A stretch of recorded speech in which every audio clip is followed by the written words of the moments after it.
I don't like okay, here's the plan. We're going to go on a show, but you need to storm out midway through. And that's Hollywood celebrity culture. Mm-hmm. I don't want to be involved in any of that. It's just... Yeah, but that's all fake and dumb, but people love it. It's just, it's like poison, you know? It's like sugar. People are allowed to have that stuff. They're allowed to like that stuff. Yeah. There's so many YouTube channels that love drama that, they want to find anything they can about anybody. It's like what the Young Turks turned into. Like political WWE, and that's kind of insulting to WWE because we know that they're having fun. Yeah. But like turning the political space into like a stage crap show.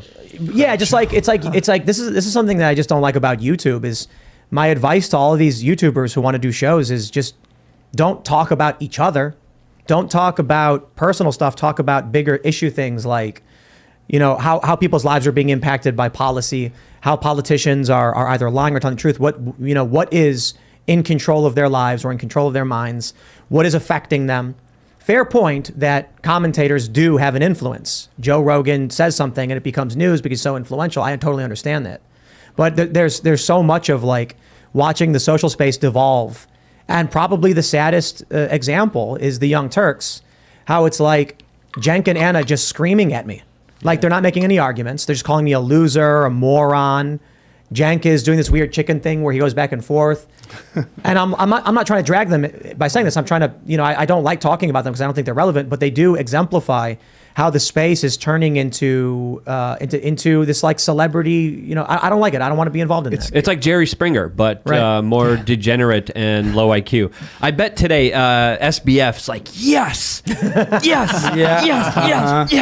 I mean, he's already on a big PR media tour with the corporate media glorifying him. But I just wish, a lot of this is drama. A lot of this is just like e-girl kind of stuff between dudes. I just wish we would talk about Jeffrey Epstein as much as we do Kanye West. If the media would just be focused on where Jeffrey Epstein was going, who he was meeting with, what he was saying, like they are with Kanye, the world would be a better place. If just SBF would get as much attention as Nick Fuentes, my goodness, please, we could only dream. Sam Bankman-Fried is his name. Yeah, well, just not just Sam, but also you have to remember, you have to look into Jimmy Savile too, and that's why I think that's so important because that gives you the context of you're like, wow, there's people this powerful, and this guy was knighted by the Queen, and he was literally probably the worst serial child rapist of all time.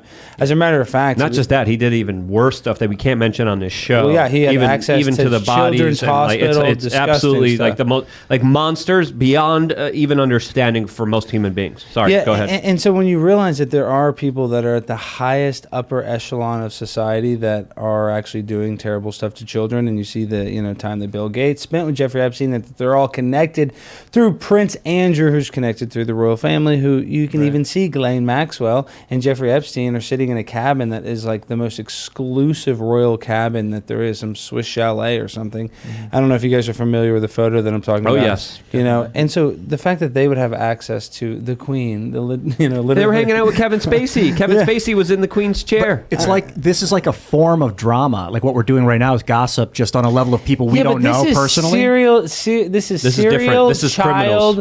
Predators happening with Bill Clinton on the Lolita Express 26 times.